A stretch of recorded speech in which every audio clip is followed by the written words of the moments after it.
अस्सलामुअलैकुम वरहमतुल्लाह। बिस्मिल्लाहिर्रहमानिर्रहीम।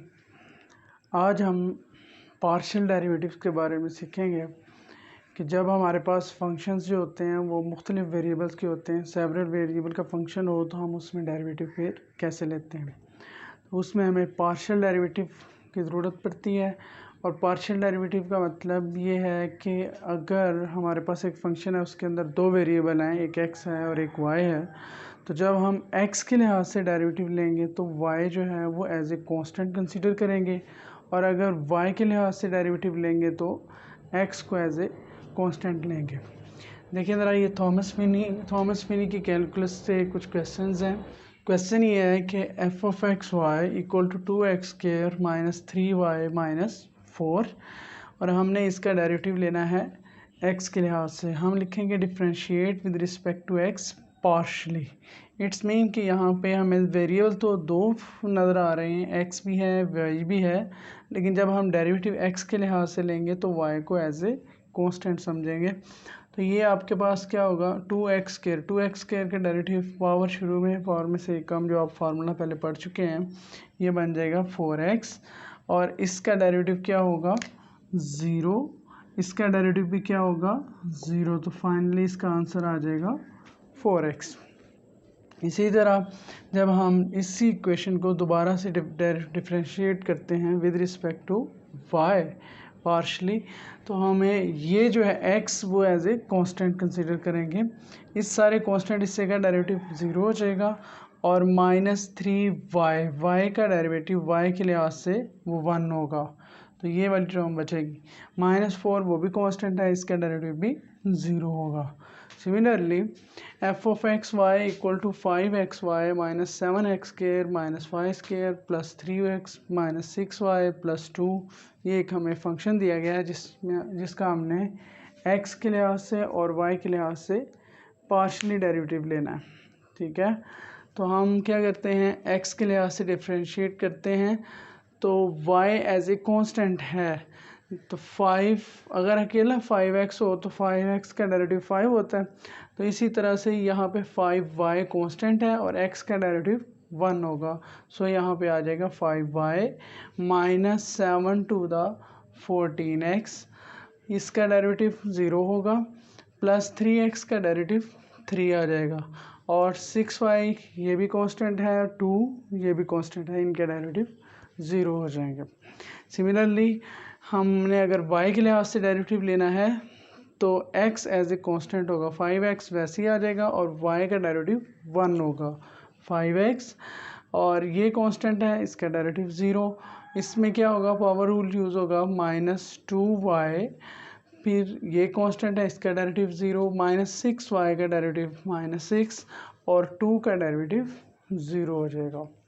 ठीक है, इसी तरह हम कुछ और क्वेश्चन देखते हैं। क्वेश्चन नंबर 6 है इस एक्सरसाइज का, F of X Y equal to 2x minus 3y to raise power 3। तो इसमें जब हम डेरिवेटिव लेंगे विद रिस्पेक्ट टू x तो क्या होगा, पावर, चूँकि होल फंक्शन की पावर है तो पावर रूल यूज़ होगा, पावर शुरू में पावर में से एक कम, और फिर अंदर वाले हिस्से का डेरिवेटिव। अब हम x के लिहाज से डेरिवेटिव ले रहे हैं, तो 2x का डेरिवेटिव होगा 2, और 3y का डेरिवेटिव क्या होगा 0 होगा, क्योंकि y एज ए कांस्टेंट है। सो हमारे पास सिंप्लीफिकेशन के बाद ये वैल्यू आ जाएगी। इसी तरह से अगर हम इसका y के लिहाज से डेरिवेटिव लें तो पावर शुरू में पावर में से एक कम, और फिर उस अंदर वाले हिस्से का डेरिवेटिव 2x का डेरिवेटिव 0 होगा, -3y का डेरिवेटिव -3 आ जाएगा, -3 × 3 दैट इज़ -9। तो ये सिंप्लीफिकेशन के बाद हमारे पास ये रिजल्ट बन जाएगा। सिमिलरली क्वेश्चन नंबर 10 है, F of X Y equal to x/x² plus y²। इसमें क्या होगा कि अगर हम x के लिहाज से डेरिवेटिव लें तो इसमें हमें ऊपर भी वेरिएबल नज़र आ रहा है और नीचे भी वेरिएबल मौजूद है। सो यहाँ पे हमें कोशेंट रूल यूज़ करना पड़ेगा।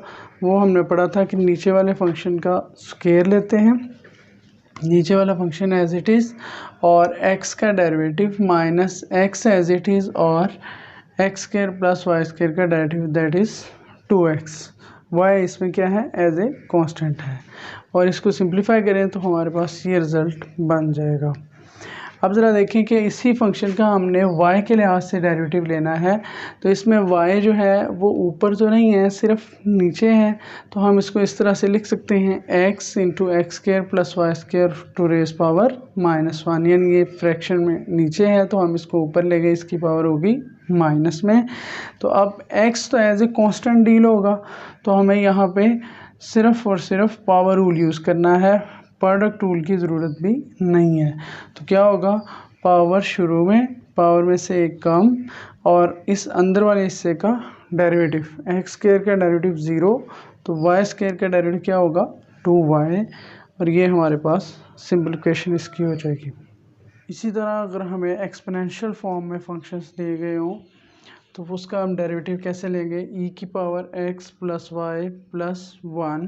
अगर हम इसका x के लिहाज से डेरिवेटिव लेते हैं तो जैसे आपने पढ़ा हुआ है e की पावर x का डेरिवेटिव e की पावर x ही होता है। सो फर्स्ट ऑफ ऑल तो इसका डेरिवेटिव यही फंक्शन आएगा, फिर इसकी पावर का डेरिवेटिव, इसकी पावर में अब x का डेरिवेटिव 1 होगा और इन दोनों का डेरिवेटिव 0 होगा, तो ये हमारे पास आ जाएगा। इसी तरह अगर y के लिहाज से डेरिवेटिव लेते हैं तो फिर ये e की power x plus Y plus 1 का डेरिवेटिव यही होगा और इसकी पावर में से y का डेरिवेटिव वो 1 आ जाएगा। ठीक है, इस केस में देखें तो F of X Y equal to E की power minus X into sine of X plus Y.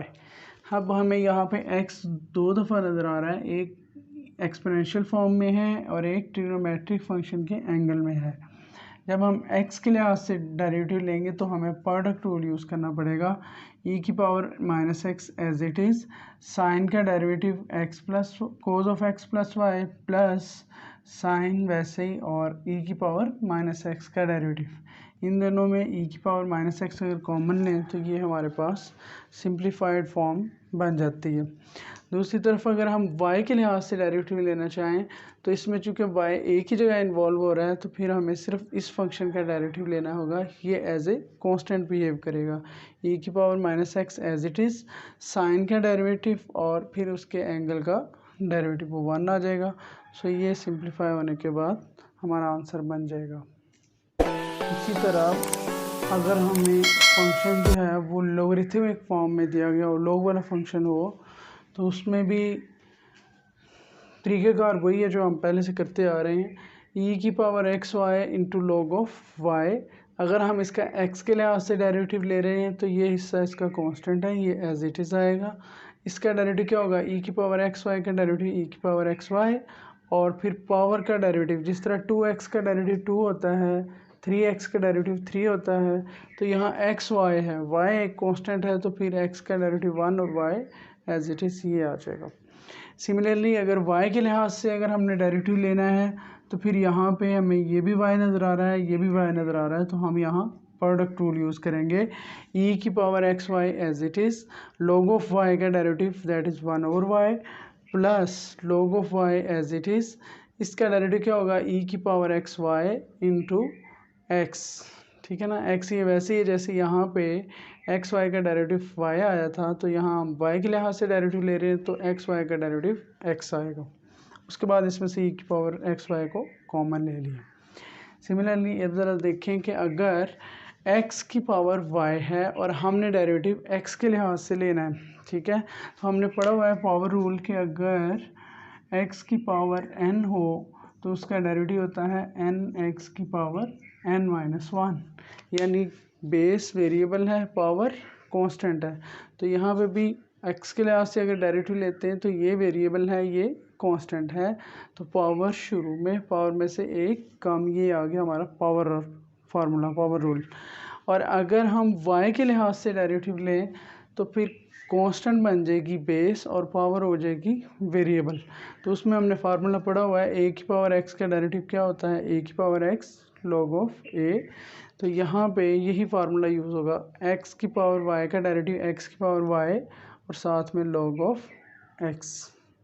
ठीक है, इसी तरह से अगर हमारे पास फंक्शन में वेरिएबल 2 की बजाय 3 हो जाएं, x, y, z भी आ जाए, तो उसी तरीके से हमने अगर x के लिहाज से डेरिवेटिव लेना है तो yz कांस्टेंट, y के लिहाज से डेरिवेटिव लेना है तो xz कांस्टेंट होगा, और अगर z के लिहाज से डेरिवेटिव लेना है तो xy एज ए कांस्टेंट हम सॉल्व करेंगे। ठीक है।